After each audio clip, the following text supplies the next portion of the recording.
हरि ओम हरि ओम हरि ओम।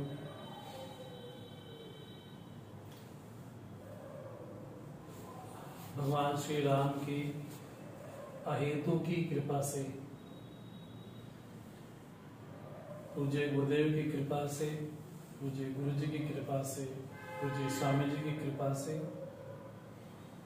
माघ मास में हमने इस श्री रामचरितमानस के पंचम सोपान सुंदरकांड पे विशेष चर्चा करने का विषय चुना है।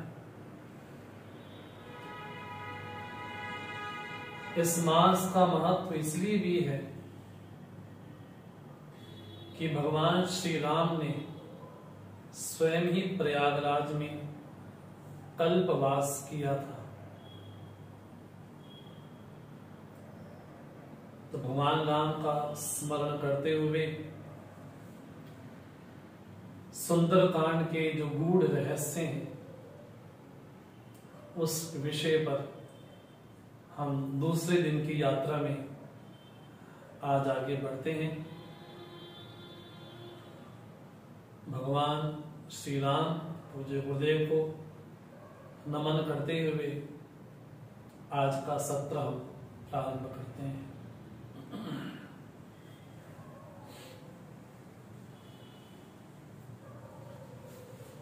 ओम सहना भवतु सहनौ भुनक्तु सह वीर्यं कर्वावहै तेजस्विनावधीतमस्तु मा विद्विषावहै। ओम शांति शांति शांति। समस्त जन कल्याणे निरतं करुणामयं नमामि चिन्मयं देवं सद्गुरुं ब्रह्मविद्वरं सदाशिव समारंभां शंकराचार्य मध्यमाम् अस्मदाचार्य पर्यन्तां वन्दे गुरु परम्परां वन्दे गुरु परम्परां।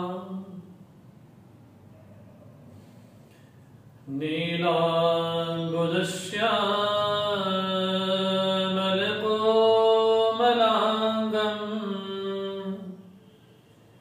सीता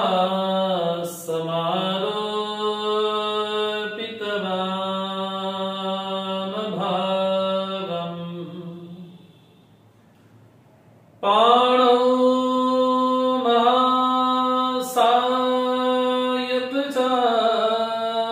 महासायकचारुचापम्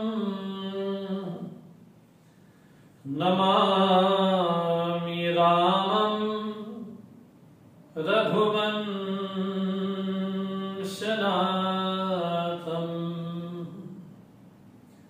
अतुलितबलधामं हैमशैलाभदेहं दनुजवनकृशानुं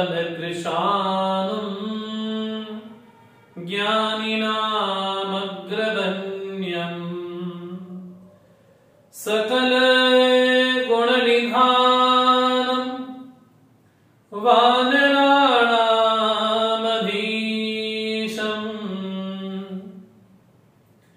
रघुपतिप्रियभक्तं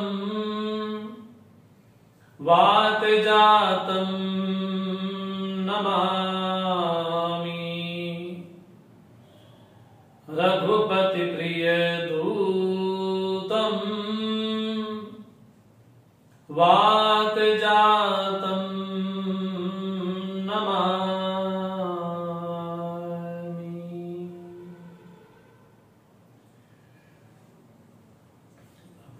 भगवान श्री राम की पवन सुत श्री हनुमान जी की कृपा से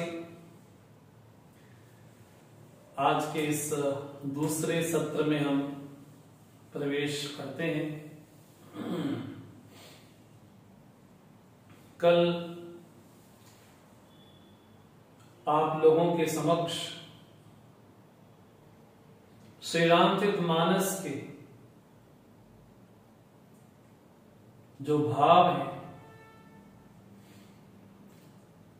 गोस्वामी तुलसीदास जी की दृष्टि में श्री रामचरितमानस के जो प्रयोजन है उस पे हमने यत्किंचित चर्चा की।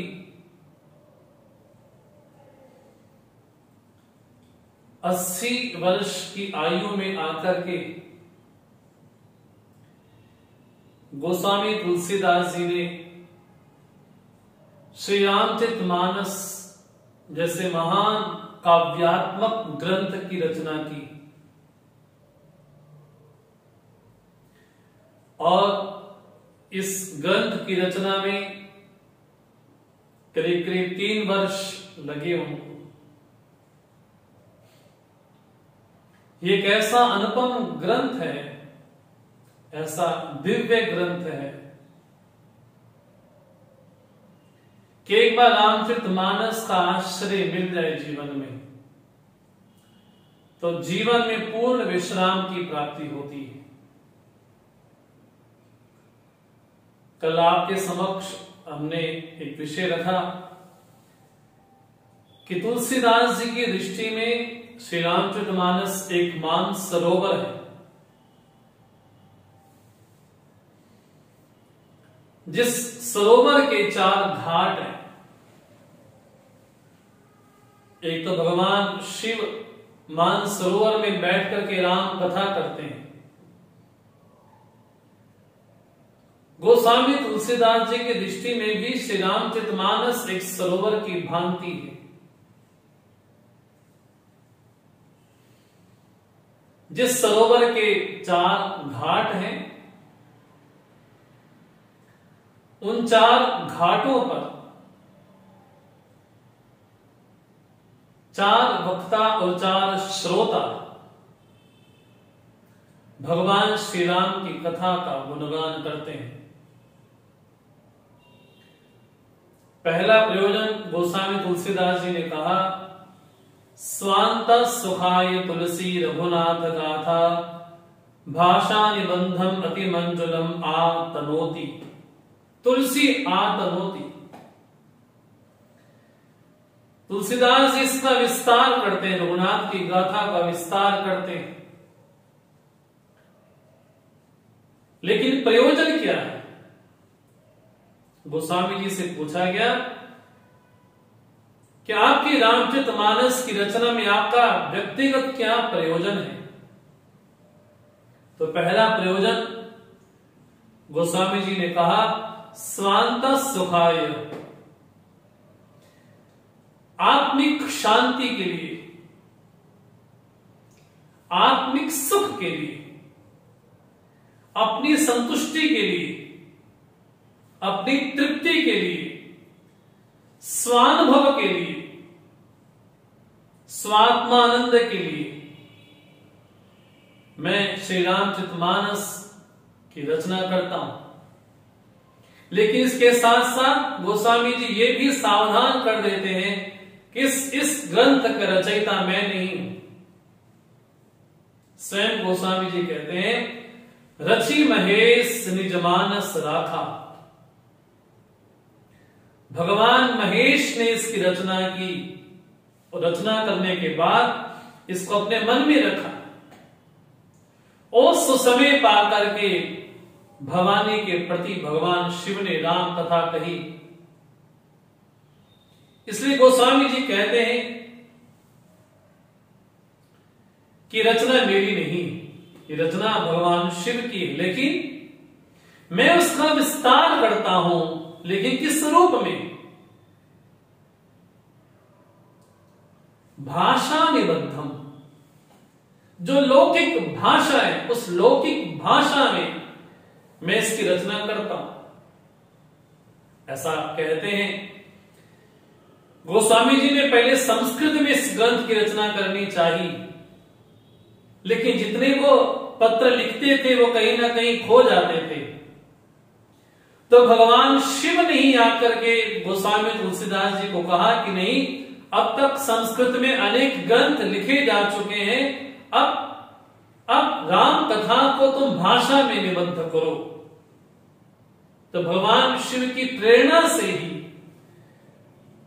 उन्होंने रामायण को ही रामचरितमानस का रूप दिया।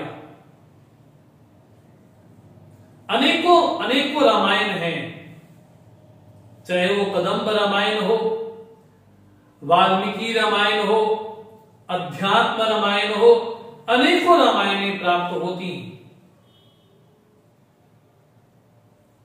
लेकिन जो मूल रामायण है, जिसको रामायण नाम दिया गया, वो वाल्मीकि रामायण है।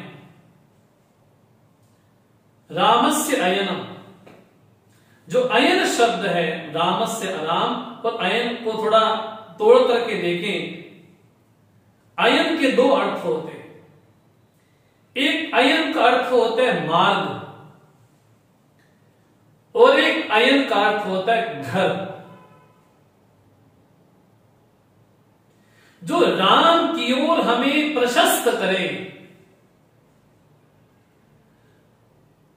जो राम का रास्ता मुझे दिखलाए, जो धर्मावतार भगवान मर्यादा पुरुषोत्तम राम का जो मार्ग दिखलाए, उस राम तक पहुंचने का कोई जरिया हो, कोई मार्ग हो, कोई माध्यम हो, तो माध्यम क्या है? पूरे रामायण है। दूसरा अयन का अर्थ है घर। घर में व्यक्ति जैसा भी रहता है उसका वास्तविक रूप होता है। राम कौन है? राम का नाम क्या है? राम के नाम की महिमा क्या है? राम के रूप की महिमा क्या है? भगवान सगुण है कि निर्गुण है? भक्त वत्सल है, लेकिन जब कोई दुष्ट आता है तो उसका कैसे उद्धार करते हैं? भगवान राम का स्वभाव क्या है? भगवान राम जब बड़ों से मिलते हैं तो उनका चरित्र कैसा होता है? जब भगवान राम अपने मित्रों से मिलते हैं तब उनका स्वभाव कैसा होता है? भगवान श्री राम जब लक्ष्मण के प्रति व्यवहार करते हैं, भरत के प्रति व्यवहार करते हैं, तो उनका चरित्र कैसा होता है? भगवान राम चलते कैसे हैं? भगवान राम आहार कैसे ग्रहण करते हैं? भगवान श्री राम कैसे कैसे बोलते हैं? इन सभी चीजों को बतलाने के लिए एक शब्द बना जिसको नाम दिया गया अयन, माने घर। तो रामचरितमानस राम जी के रहने का घर है और राम से मिलाने का मार्ग भी रामायण ही है। तो गोस्वामी जी कहते हैं रामचरितमानस के लिखने में पहला प्रयोजन मेरा है स्वांत सुखाय, अपनी आत्मिक शांति के लिए मैं इस महान ग्रंथ को भाषा में निबद्ध करता हूं। दूसरा प्रयोजन गोस्वामी जी ने कहा निज गिरा पावन करण, अपनी वाणी को पवित्र करने के लिए, अपनी वाणी को अलंकृत करने के लिए, अपनी वाणी को सुशोभित करने के लिए मैं रामचरितमानस की रचना करता हूं। वाणी की पवित्रता व्याकरण से नहीं होती। अगर व्याकरण की दृष्टि से देखा जाए रामचरितमानस को,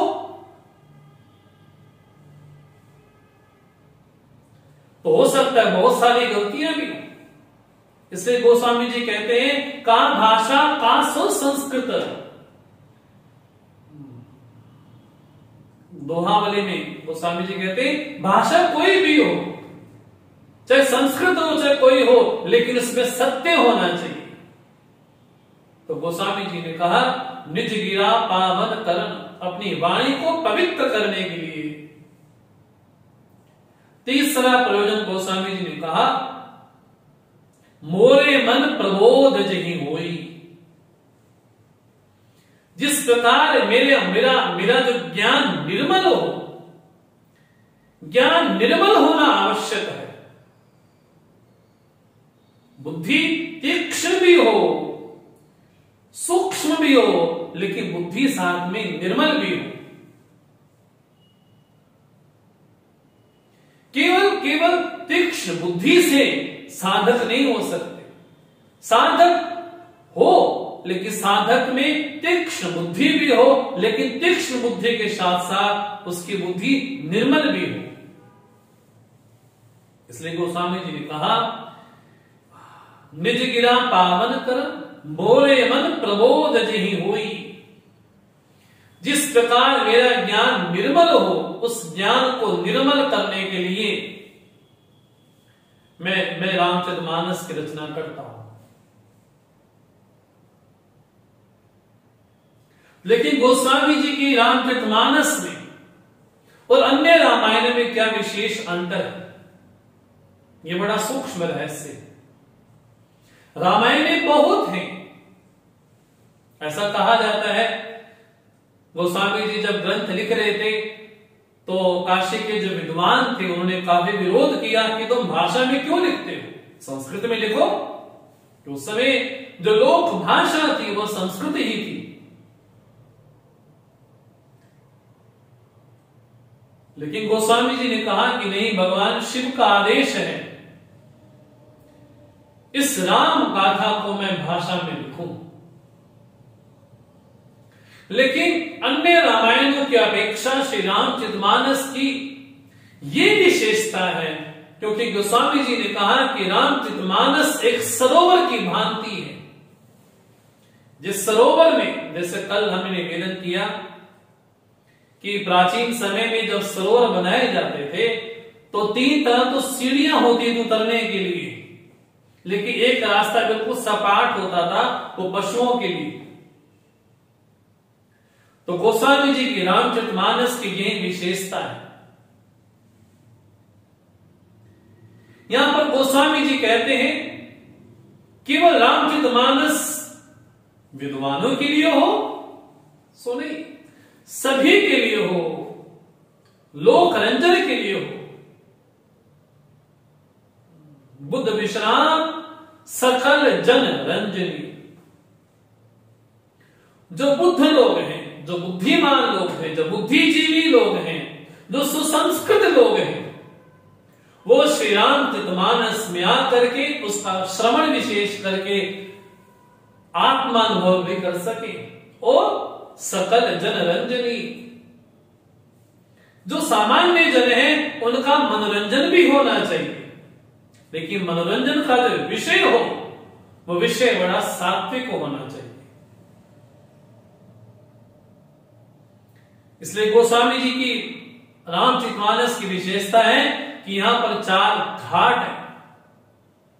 उन 4 घाटों पर 4 वक्ता, 4 श्रोता राम कथा का गुणगान करते हैं।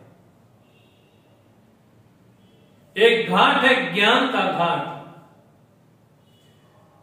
जहां पर भगवान शिव मां पार्वती के प्रति राम कथा गाते हैं, वो ज्ञान का घाट है। एक घाट है काकभुसुंडी और गरुड़ जी का। काकभुसुंडी जी वक्ता रूप में है और गरुड़ जी श्रोता रूप में है। वहां पर घाट है, वहां पर चर्चा हो रही है भक्ति की। एक घाट है कर्म का, जहां पर याज्ञवल्क्य जी वक्ता है और भरद्वाज मुनि श्रोता है। और एक घाट है शरणागति का, जहां पर गोस्वामी जी श्रोता रूप में है। हाँ जी, वहां पर वक्ता तो भगवान स्वयं ही है, लेकिन उनका जो मन है वो श्रोता रूप उनका मन सुन रहा है। तो शरणागति का घाट है, ज्ञान का घाट है, भक्ति का घाट है, कर्म का घाट है। इन चारों घाटों पर श्री राम कथा हो रही है और श्री रामचरितमानस में केवल एक ही प्रश्न बार बार भ्रमण करता है, राम कवन।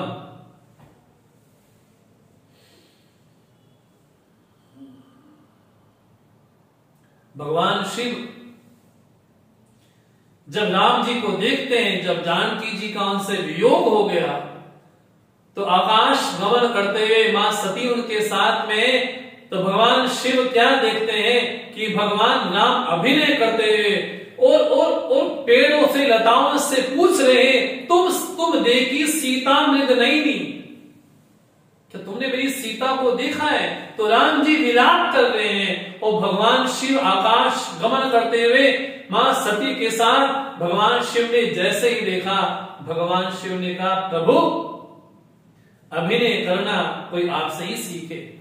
भगवान शिव ने प्रणाम किया, जय सच्चिदानंद जग पावन, अस कई चला मनोजन सावन। भगवान शिव ने प्रणाम किया, जय सच्चिदानंद। और मां सती क्या देखती हैं कि राजा का बेटा अपनी पत्नी की वियोग में विलाप कर रहा है, और मेरे पति देव क्या कह रहे हैं, जय सच्चिदानंद जग पावन, हे जग पावन भगवान सच्चिदानंद आपकी जय हो। मां सती देख रही है राजा का बेटा रो रहा है, और सुन रही है जय सच्चिदानंद। जब सुनने में और अनुभव में जब अंतर आ जाए, तब संशय होता है, तब संशय होता है। लेकिन मां सती सोचती है कि मेरे पति की वाणी व्यर्थ नहीं हो सकती,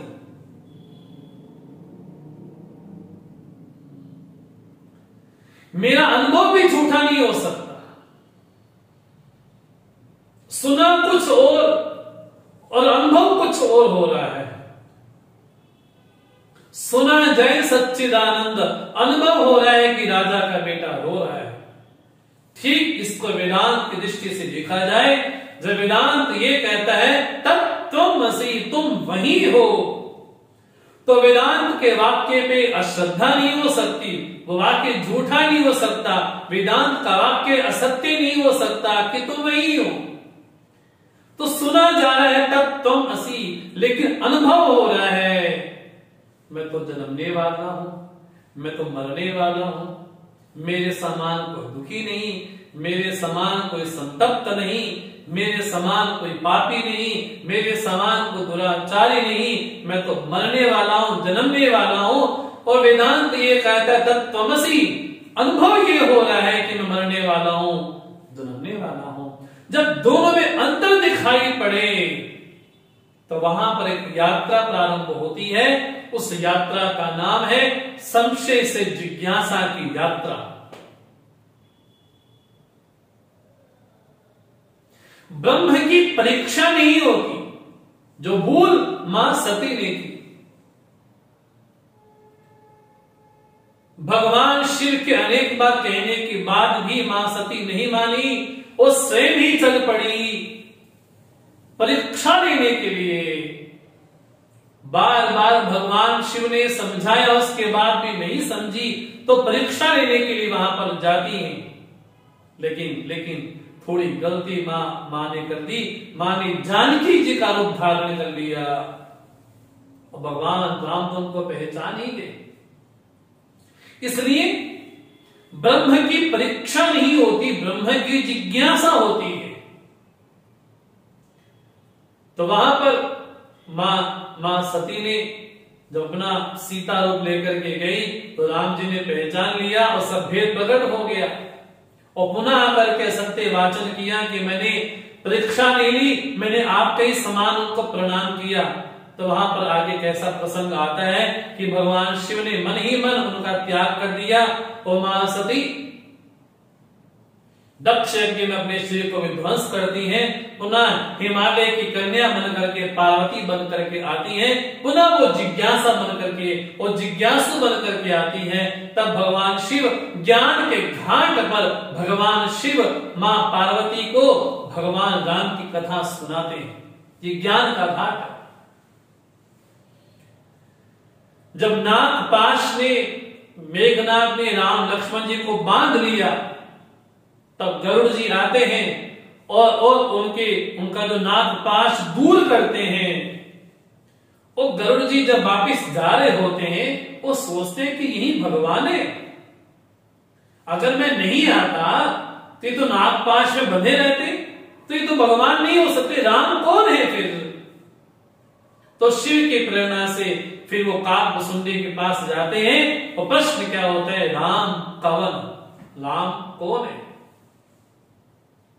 यहां पर भी चर्चा किसकी हो रही है? भक्ति की। तो या वहां पर गरुड़ जी श्रोता बन करके हैं और काकभुसुंडी जी वक्ता बन करके भक्ति की व्याख्या करते हैं। तीसरा घाट जहां पर भरद्वाज मुनि प्रयागराज में आते हैं, कल्पवास में आते हैं, और सौभाग्य हमारा भी है कि कल्पवास के इस प्रसंग में हमने श्री सुंदरकांड को विशेष रूप से चुना है। तो भरद्वाज मुनि याज्ञवल्क्य से कहते हैं कि राम कौन है? क्या वो राम है जिन्होंने रावण का वध किया? क्या वो राम है जो जो जो अपनी पत्नी को वहां से लेकर के आए? क्या वो राम है जहां भगवान शिव जिसका अहरनिश जाप करते हैं, क्या राम वो है? तो आप भरद्वाज मुनि ने भी यही प्रश्न किया कि राम कवन, राम कौन है? तो वहां पर चर्चा हो रही है कर्म की। और जो चौथा घाट शरणागति का घाट है, जहां पर तुलसीदास जी का मन उनका श्रोता है और अपने आप को ही सुना रहे हैं। तो इस तरह से श्री रामचरितमानस का जो रूपक है एक एक मानसरोवर की भांति है। और चारों घाटों पर जो चर्चा हो रही है वो चर्चा केवल एक ही विषय को लेकर के हो रही है, राम कवन, राम कौन है? वास्तव में राम कौन है? जो आनंद सिंधु सुख राशि, सीकरते त्रैलोक सुबासी, सो सुख धाम राम असनामा, अखिल लोक दायक विश्रामा। जब वशिष्ठ जी ने नामकरण किया श्री राम जी का, तो नामकरण करते हुए क्या बोलते हैं, राम कौन है? वास्तव में राम कौन है? जो आनंद सिंधु सुख राशि, जो सुखों की राशि है, जिसकी बूंद मात्र से त्रिलोकी पूरा ब्रह्मांड तृप्त हो रहा है, सो सुख धाम, जो सुखों का धाम है, ऐसे राम है। और भरत जो सबका भरण पोषण करने वाले हैं। और लक्ष्मण का चरित्र पूरे रामचरितमानस में एक यंत्र की तरह है। बिना लक्ष्मण के रामचरितमानस पूरी नहीं हो सकती। बिना श्री हनुमान जी के रामचरितमानस पूरी नहीं हो सकती।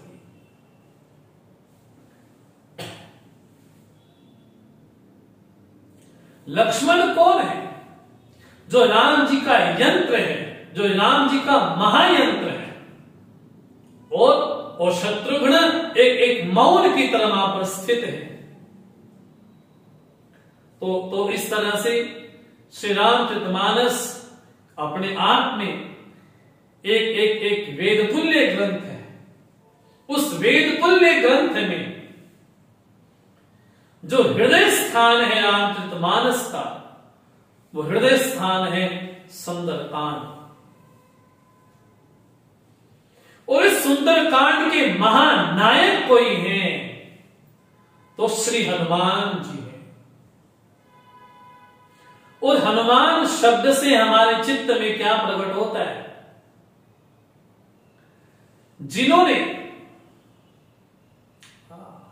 जिनकी मुठिका पे इंद्र ने अपने वज्र से प्रहार किया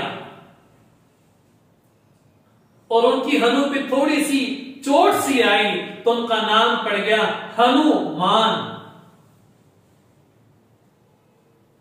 और दूसरा हनुमान शब्द का बड़ा प्यारा अर्थ है, जिन्होंने अपने मान का हनन कर दिया है वो हनुमान है। जो पवन तनय है, जो शंकर सुवन है, जो केसरी नंदन है, और ये बड़ा आश्चर्य लगता है, बहुत आश्चर्य लगता है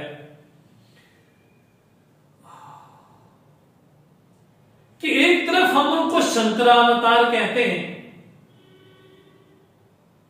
और एक तरफ जब ये पढ़ने को मिलता है कि हनुमान जी को भूख लगी और आकाश में सूर्य को फल समझ करके निगलने लग गए, तो समझ में ये नहीं आता ये उनकी अज्ञानता है या उनकी अल्पता है कि फल फल होता है, सूर्य सूर्य होता है। जब हम चौपाई पढ़ते हैं, जुग सहस्त्र योजन पर भानो लिल्योताई मधुर फल जानो, उसको मधुर फल समान समान समझ करके उसको ग्रहण करना चाहते हैं। ये बड़ा आश्चर्य लगता है। एक तरफ कहते हैं वो रुद्रावतार है, शंकरावतार है, जो परम ज्ञानी है, और एक तरफ ये कहा जाता है उसको मधुर फल समझ करके उसको खाना चाहते हैं। आखिर फल तो बड़ा छोटा सा कोई होगा, सूर्य तो बड़ा विशाल है, तो यहां पर क्या हनुमान जी की क्या अल्पता है, क्या अज्ञानता है कि फल को फल समझना चाहिए और सूर्य को सूर्य समझना चाहिए। लेकिन इसका जो मानविक रूप है, इसका जो आध्यात्मिक रूप है, इसका जो गूढ़ रहस्य है, वो थोड़ा समझने की आवश्यकता है। और सुंदरता में तभी प्रवेश हो सकता है जब श्री हनुमान जी के व्यक्तित्व को सही सही समझ पाए। हम इस सत्र में, इस माघ मास में हम सुंदर कांड पे तो चर्चा करेंगे, लेकिन सुंदर कांड का प्रवेश बिना श्री हनुमान जी के व्यक्तित्व को जाने बिना हम इसमें प्रवेश नहीं कर पाएंगे। और श्री हनुमान जी की यात्रा में, लंका यात्रा में एक शब्द बार बार भ्रमण करता है, उस शब्द का नाम है भूख। पूरी यात्रा में एक शब्द बार बार भ्रमण करता है, उस शब्द का नाम है भूख। जहां भी देखे भूख का प्रसंग आता है। पहले संपाति उनको खाना चाहता है, फिर सुरसा खाना चाहती है, फिर सिंह का खाना चाहती है, फिर लंकनी खाना चाहती है। और स्वयं हनुमान जी जब लंका में पहुंचते हैं और मां जानकी से बोलते हैं अतिशय भूखा, मुझे बहुत भूख लगी है। तो पूरे रामचरितमानस की लंका यात्रा में एक शब्द बाबा भ्रमण करता, उसका नाम है भूख। तो जब प्रसंग बोलते हैं जुग सहस्त्र योजन पर भानो लिल्योताई मधुर फल जानो, उसको मधुर फल समझ करके खाना चाहा, तो यहां पर आध्यात्मिक भाव क्या है वो समझना चाहिए। एक होती शारीरिक भूख, और जब व्यक्ति को भूख नहीं लगती ना, तो व्यक्ति ये नहीं कहता कि झंझट खत्म हुआ, उल्टा परेशान हो जाता है, डॉक्टर के पास, वैद्य के पास जाता है, मुझे भूख क्यों नहीं लग रही। एक होती शरीर की भूख, एक होती मन की भूख, और एक होती बुद्धि की भूख। इन तीनों को समझना आवश्यक है। शरीर की भूख तो सभी को सामान्य लगती है, सभी को लगती है। सज्जन है, दुर्जन है, पापी है, पुण्यात्मा है, सभी को शरीर की भूख लगती ही है। लेकिन भोजन ग्रहण करना, एक भोजन फेंकना होता है। अगर फेंक भी दिया जाए तो शरीर को तो संतुष्टि मिल जाएगी, लेकिन मन को संतुष्टि नहीं मिलेगी। मन कहता है कि भोजन दिया जाए, लेकिन आदर पूर्वक दिया जाए, सम्मान पूर्वक दिया जाए। ये मन की भूख है। तो शरीर की भूख के साथ साथ जुड़ा है मन की भूख। और समाज में ज्यादातर जो मनुष्य हैं, बहुधा समाज में दो ही प्रकार की भूख लगती है। या तो शरीर की भूख लगती है, या तो मन की। लेकिन जो बुद्धि की भूख है, वो बुद्धि की भूख है सत्य को खोजना, सत्य को पाना, ज्ञान को पाना, प्रकाश को अनुभव करना। ये हमारी बुद्धि की भूख है।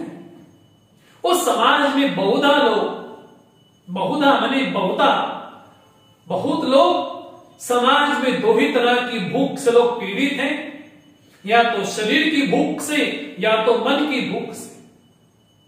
लेकिन हनुमान जी की जो भूख है, जो सूर्य को फल समझ करके खाना चाहते हैं, वो उनकी शरीर की भूख नहीं है, वो उनकी मन की भूख नहीं है, वो उनकी भूख है बुद्धि की भूख। और बुद्धि की भूख क्या है? सत्य का अनुभव करना, सत्य को पाना, सत्य को आत्मसात कर लेना, उस प्रकाश पुंज को, उस तेज पुंज को, उस सत्य को जीवन में पा लेना। ये हनुमान जी की बुद्धि की भूख है। ये बड़ा बड़ा बड़ा आश्चर्य लगता है। हनुमान जी की भूख केवल शारीरिक नहीं, मानसिक नहीं, बौद्धिक है। इसलिए इसका जो आध्यात्मिक रहस्य है, इसका जो पूर्ण भाव यही है कि श्री हनुमान जी उस सूर्य को ग्रहण करना चाहते हैं, लेकिन किस रूप में? आध्यात्मिक रूप में, अर्थात उस सत्य को आत्मसात करना चाहते हैं। इसका दूसरा भाव यह भी है कि राहु उस सूर्य को ग्रस्त कर लेना चाहता है और हनुमान जी भी ग्रस्त कर लेना चाहते हैं। तो दोनों में विशेष क्या अंतर है? लेकिन राहु की दृष्टि सूर्य पे थोड़ी कुसंग वाली है, थोड़ी क्रूप वाली है, उसको ग्रहण कर लेना चाहता है राहु। लेकिन भगवान श्री राम सूर्यवंशी हैं और हनुमान जी कहना चाहते हैं जिस कुल में, जिस वंश में मेरे प्रभु प्रकट होने वाले हैं, उसकी रक्षा मैं स्वयं ही करूंगा। तो हनुमान जी भी सूर्य को पाना चाहते हैं, लेकिन किस दृष्टि से? इस दृष्टि से कि मेरे प्रभु राम इस कुल में उत्पन्न होंगे, इस कुल में आएंगे, इसलिए उसको, उसकी संरक्षणा करना ये मेरा कर्तव्य बन जाता है। तो राहु भी सूर्य को ग्रस्त करना चाहता है और हनुमान जी भी ग्रसना चाहते हैं। लेकिन हनुमान जी का भाव है कि भगवान सूर्यवंशी हैं और इस वंश में आने के कारण मैं इसकी रक्षा करूं। एक इसके पीछे भाव ये। दूसरा भाव जो आध्यात्मिक भाव यही है कि भगवान श्री राम तो उस वंश में आएंगे ही आएंगे, लेकिन दूसरा भाव यह है हनुमान जी सत्य को आत्मसात करना चाहते हैं। हनुमान जी की भूख उस सत्य को पाने की है। लेकिन केवल हनुमान जी ने प्रयास किया हो सो बात नहीं, और भी दो महापुरुष हैं जिन्होंने सूर्य का भक्षण करना चाहा। एक है जटायु और एक है संपाति। यहां भी भूख है। एक दोनों भाई जटायु और संपाति, हाँ जी, दोनों उड़ते हैं आकाश में। किसको पाने के लिए? बोले सूर्य की सतह को पा करके रहेंगे, सूर्य कैसे उसको पा करके रहेंगे। तो जटायु और जो संपाति दोनों सूर्य को पकड़ना चाहते हैं, लेकिन उनका उद्देश्य क्या है कि हमने सूर्य पे फतेह प्राप्त कर ली, अभिमान को वहां पर लेकर जाना चाहते हैं, लेकिन जटायु तो वापिस आ गए, वहां से आधे रास्ते वापिस आ गए, तो वहां से नीचे गिर गए। उनको लगा अगर हमने सूर्य की सर को पा भी लिया तो एक नाम विख्यात हो जाएगा कि हमने सूर्य को सूर्यकांत पा लिया, लेकिन जो जीवन का उद्देश्य है वो उद्देश्य सार्थक नहीं हो पाएगा। तो जटायु नीचे उतरे और उनकी जो सदगति हुई किस रूप में हुई, तो भगवान श्री राम ने स्वयं ही अपने अपने अपने पलकों, अपने जटाओं से उस जटायु पे जो मिट्टी लगी थी वो साफ की और अपने गोद का सहारा जटायु को दिया। लेकिन जो संपाति हैं वो उस सूर्य को पाना चाहते हैं, लेकिन जब वहां पर नहीं पहुंच पाए, संतप्त हो गए, तो वहां से नीचे गिरे, तो चंद्रमा मुनि ने उनको सहारा दिया। एक तरफ संपाति को सहारा दिया चंद्रमा मुनि ने और एक तरफ जटायु को सहारा दिया भगवान श्री राम ने। तो सूर्य को हनुमान जी भी पाना चाहते हैं, सूर्य को राहु भी पाना चाहता है, सूर्य को जटायु भी पाना चाहते हैं, सूर्य को संपाति भी पाना चाहते हैं, लेकिन चारों का उद्देश्य अलग अलग है। कोई शरीर की भूख के कारण, कोई मन की भूख के कारण, तो कोई बुद्धि की भूख के कारण उस सत्य को, उस सूर्य को पाना चाहते हैं। लेकिन हनुमान जी तो शंकरावतार है, रुद्रावतार है, केसरी नंदन है, पवन तनय है, वो सूर्य की संरक्षणा करना चाहते हैं। इसलिए श्री हनुमान जी इस सुंदर कांड के महानायक हैं। इसलिए हमने निवेदन किया कि इस यात्रा में, इस लंका यात्रा में बहुत सारे आध्यात्मिक संदेश हमारे पीछे। उस सुंदर कांड को बिना किष्किंधा कांड के समझना थोड़ा असंभव सा, थोड़ा कठिन सा हो जाएगा, और बिना किष्किंधा कांड के सुंदर कांड तक प्रवेश नहीं हो सकता। प्रसंग आता है किष्किंधा कांड में, जब सुग्रीव अपने बाली, अपने भाई के डर के कारण ऋषिमुख पर्वत पर रहते हैं और बड़े भयभीत होकर के रहते हैं, और समयानुसार भगवान श्री राम, लक्ष्मण जी उस पर्वत की ओर से गुजर रहे होते हैं। तो सुग्रीव बड़ा भयभीत होकर के हनुमान जी से कहता है कि जाकर के देखो, पता लगाओ कि बाली के भेजे हुए को दूत तो नहीं है। अगर बाली के द्वारा भेजे को दूत होंगे तो मुझे यहीं से इशारा कर देना, मैं वहीं से ही भाग जाऊंगा मैं। तो रामचरितमानस में जो सुग्रीव है, वो सुग्रीव कौन है? एक जीव का प्रतीक है। बाली सभी जगह आ सकता, लेकिन ऋषिमुख पर्वत पे नहीं आ सकता। ये बाली कौन है? तो कहा कर्म कपीश बाली बलि त्रास त्रैस्यो रहो। विनय पत्रिका में गोस्वामी जी कहते हैं कि वास्तव में बाली कौन है और वास्तव में सुग्रीव कौन है। बोले बाली कर्म का प्रतीक है, कर्म का, और जीव कौन है? बोले सुग्रीव है। कर्म जब जीव के साथ अनुकूल होता है तो सब कुछ अच्छा होता है, जीवन में सब बढ़िया होता है। जब सुग्रीव बाली की मित्रता थी आपस में, तब बहुत अच्छा चल रहा था सब कुछ जीवन में, मान सम्मान वैभव सब कुछ था। लेकिन जैसे ही बाली रूपी जीव, बाली रूपी कर्म जीव रूपी सुग्रीव से अलग हुआ, प्रतिकूल हुआ, तो वैसे वैसे जीवन में भयभीत होना शुरू हुआ। तो जीव रूपी सुग्रीव बाली रूपी कर्म से बड़ा भयभीत है। ये बड़ा आश्चर्य है, बहुत आश्चर्य लगता है। जब ब्रह्मा जी ने समस्त देवताओं को कहा कि रामावतार होगा, उसमें आप सबकी आवश्यकता पड़ेगी, आप सभी वानर रूप लेकर के, देवांश रूप लेकर के वहां पर प्रकट हो जाना पहले से ही। वो बाली कौन है? बाली इंद्र का ही रूप है, इंद्रावतार है बाली।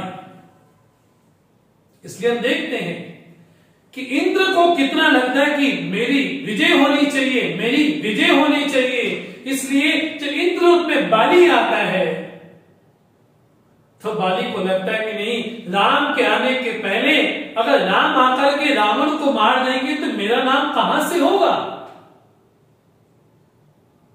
इसलिए बाली पहले ही प्रयास करता है राम को हराने का। वो कैसा हराया? ऐसा हराया कि रावण को अपने बगल में ही रख दिया। बाली में सब कुछ है। और बड़ी विशेष बात यह लगती है कि बाली भले ही कितना निर्भय क्यों ना हो, लेकिन उसमें अहंकार है, और अहंकार को भगवान स्वीकार नहीं करते हैं। तो ऋषिमुख पर्वत पर जब सुग्रीव रूपी जीव कर्म रूपी बाली से भयभीत है, आक्रांत है, जीव को कर्म से छुटकारा चाहिए। जो कर्म के थपेड़े हैं, जो थपेड़े पड़ते हैं, उससे सुग्रीव रूपी जीव बड़ा भयभीत रहता है। और जो रामचरितमानस में जो नाम भी हैं, उन नामों के पीछे आध्यात्मिक रहस्य भी है। सुग्रीव कौन है? सुग्रीव, जिसकी ग्रीवा, जिसकी गर्दन कैसी हो, बोले बड़ी अच्छी हो, उसको बोलते हैं सुकंठ है। तो सुग्रीव कौन है? बोले जिसका कंठ बड़ा बड़ा बड़ा कैसा हो? निरहंकारी ना हो, अहंकार शून्य हो। तो सुग्रीव जीव है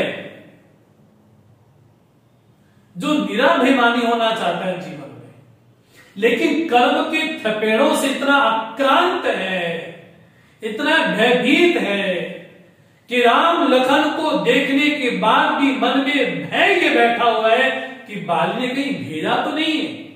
तो सचिव हनुमान से ये बोलते हैं कि तुम जाकर के देखो, अगर बाली के द्वारा भेजे गए हो तो मुझे वही सावधान कर देना, मैं वहीं से चला जाऊंगा मैं। और हनुमान जी ने कितना बड़ा मित्रता यहां पर बनाई। जब हनुमान जी विप्र का रूप लेकर के आते हैं तो ये बड़ा आश्चर्य लगता है कि राम जी के सामने जब हनुमान जी पहुंचते हैं, अपना परिचय देते हैं।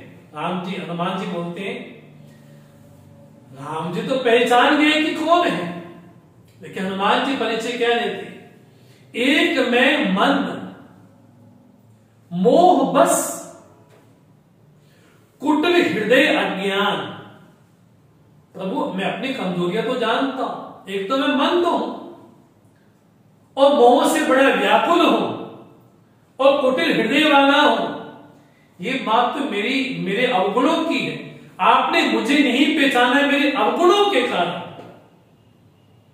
लेकिन एक बड़ा आश्चर्य प्रभु ये लगता है, पुनि प्रभु मोहि विसारयो दीन बंधु भगवान।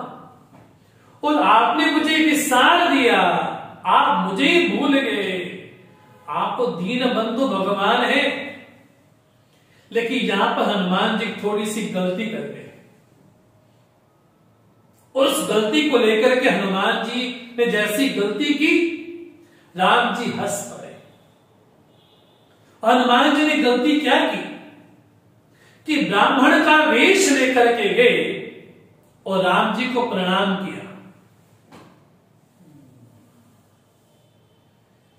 राम जी बोलते हैं, अगर तुमको अभिनय करना ही था तो अच्छा अभिनय करते, मैं तो क्षत्रिय हूं और ब्राह्मण क्षत्रिय को प्रणाम करे ये उचित नहीं लगता।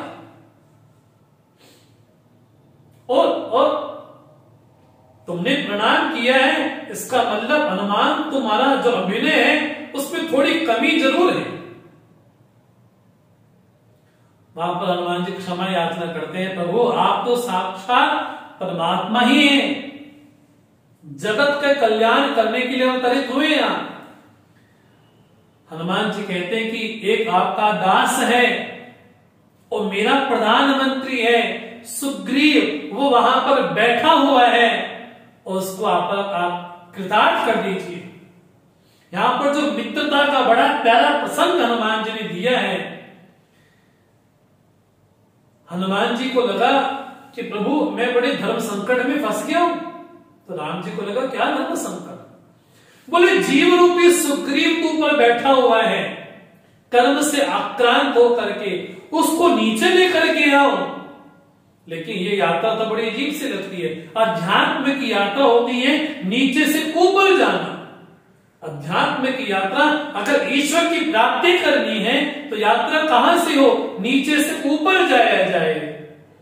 लेकिन अगर मैं सुग्रीव को नीचे लेकर के आऊं तो उल्टा हो जाएगा कि प्रभु को पाने के लिए क्या व्यक्ति को अपने निम्न स्तर पे आना चाहिए। और आपसे इसलिए नहीं कह सकता कि आप कहां पर जाओ, आप तो सर्वसमर्थ हैं। ईश्वर में और जीव में यही विशेष अंतर है। ईश्वर में सामर्थ्य है लेकिन इच्छा नहीं है, जीव में इच्छा है लेकिन सामर्थ्य नहीं। दोनों में बड़ा विशेष अंतर है। जीव इच्छाएं तो कर सकता है, ये भी हो जाए वो भी हो जाए ऐसा भी हो जाए, लेकिन सामर्थ्य नहीं है।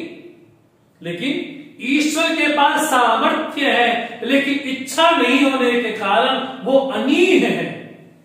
इसलिए गोस्वामी जी ने प्रारंभ में लिखा बालकांड में, एक अनीह अरूप अनामा। ईश्वर सामर्थ्यवान तो है लेकिन ईश्वर में इच्छा नहीं है, और जीव में इच्छाएं तो बहुत है लेकिन सामर्थ्य नहीं है। इसलिए भक्त अपनी प्रार्थना के द्वारा प्रभु को वैसा बना लेता है, ये भक्त के वश में है। और हनुमान जी ने कहा कि प्रभु आप मेरे कंधों पे बैठिए, मैं ही लेकर के जाता हूं। तो राम लखन दोनों को हनुमान जी अपने कांधे पे उठा करके लेकर के जाते हैं। वहां पर जाकर के सुग्रीव के साथ मित्रता होती है। लेकिन ये बड़ा आश्चर्य है, यहां बाली और सुग्रीव की तुलना की जाए तो बाली बड़ा निडर लगता है। तो हनुमान जी को अगर राम जी को मित्रता करनी ही थी तो बाली से करते। अगर बाली से कर जाते तो बाली तो रावण को अपने बगल में छुपा करके रखता है। बाली तो तुरंत रावण को भयभीत भी कर सकता है, लेकिन राम जी ने सुग्रीव का पक्ष क्यों लिया? क्योंकि जब भगवान श्री राम शबरी से मिले और पूछा कि जानकी का पता चलेगा, तो शबरी ने कहा था क्या ऋषिमुख पर्वत पर जाइए, वहां पर सुग्रीव से आपकी मित्रता होगी, वहीं आपको मार्ग बतलाएंगे। तो वहां पर अगर राम जी बाली का सहारा ले लेते तो काम तो बड़ी जल्दी हो जाता, लेकिन नहीं। बाली में निर्भय होने के साथ साथ विशेषता क्या है? वो अहंकारी भी है। लेकिन सुग्रीव कौन है? जिसका कंठ सुमनोहर है, जिसमें अहंकार नहीं है, जो अहंकार शून्य है। ऐसे सुकंठ सुग्रीव का भगवान ने आश्रय लिया। और जीव कर्मों के द्वारा संतस्त है, अर्थात बाली के द्वारा संतस्त है। इसलिए सुग्रीव को भगवान ने आश्वासन दिया, सखा सोच सब त्यागो बल मोरे। हे सखा, हे मेरे मित्र, सभी चिंताओं को छोड़ो मेरे सहारे। और आगे हम प्रसंग देखते हैं। बाली और सुग्रीव का युद्ध हुआ तो पहली लड़ाई में सुग्रीव को हरा दिया बाली ने। तो राम जी को लाना आकर के देते, प्रभु मैं तो मर ही जाता।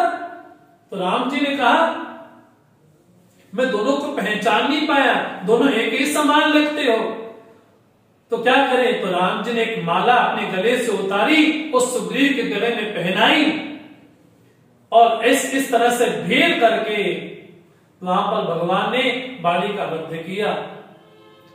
लेकिन बाली ने कहा, प्रभु ये कैसा, आप तो सम हैं, तो समता तो प्रभु में निवास करती है, तो क्या आप भी विषम हो गए।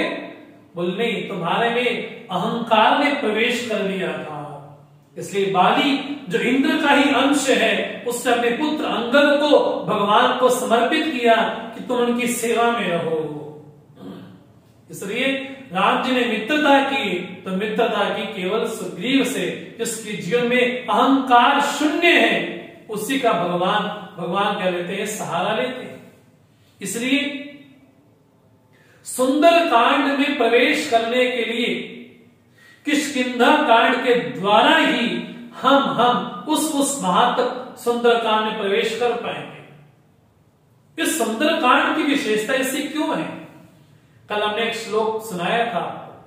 सुंदर कांड की विशेषता यही है, सुंदरे सुंदरो रामा, सुंदरे सुंदरी कथा, सुंदरे सुंदरी सीता, सुंदरे सुंदरम वनम, सुंदरे सुंदरम काव्यम, सुंदरे सुंदरा कपिहि, सुंदरे सुंदरम मंत्रम, सुंदरे किम न सुंदरम। तो सुंदर कांड की विशेषता इसलिए भी है कि यहां पर एक यात्रा चल रही है। वो यात्रा कैसी है? वो सीता रूपी शांति की खोज है वहां पर। तो जानकी जी कौन है? तो भगवान आदि गुरु शंकराचार्य जी कहते हैं कि सीता कौन है? सीता वास्तव में कौन है? शांति सीता समानीता, आत्मा रामो विराजते। तो भगवान शंकराचार्य के दृष्टि में सीता एक शांति स्वरूप है। वो जितने वानर हैं वो क्या है? बोले मोक्ष के अलग अलग पाने के साधन विशेष है। अनेक प्रकार के साधनों के द्वारा यात्रा किसकी हो रही है? बोले शांति रूपी सीता को पाने के लिए। तो कोई उसको शांति कहता है, कोई इसको भक्ति कहता है, कोई इसको शक्ति कहता है, और तुलसीदास जी कहते हैं कि ये मेरी जननी है। तो सीता जी को जननी विशेष सबसे कहा। तो इस तरह से किष्किंधा कांड के जरिए हम सुंदरकांड में प्रवेश करने की कोशिश करेंगे, प्रयास करेंगे। तो समय का ध्यान रखते हुए आज हम सत्र को यही विराम देंगे। कल कोशिश करेंगे, अगर भगवान की इच्छा होगी तो कोशिश करेंगे कि किष्किंधा कांड को थोड़ी चर्चा करते हुए हम सुंदर कांड में प्रवेश करने का प्रयास करेंगे। तो कल तक के लिए हम क्षमा आपसे चाहते हैं। ओम सर्वे भवन्तु सुखिनः, सर्वे सन्तु निरामयाः, सर्वे भद्राणि पश्यन्तु, मा कश्चित् दुःखभाग् भवेत्। असतो मा सद्गमय, तमसो मा ज्योतिर्गमय, मृत्युर्मामृतं गमय। ओम पूर्णमदः पूर्णमिदं पूर्णात् पूर्णमुदच्यते, पूर्णस्य पूर्णमादाय पूर्णमेवावशिष्यते। ओम शांति शांति शांति। हरि ओम। श्री गुरुभ्यो नमः। हरि ओम।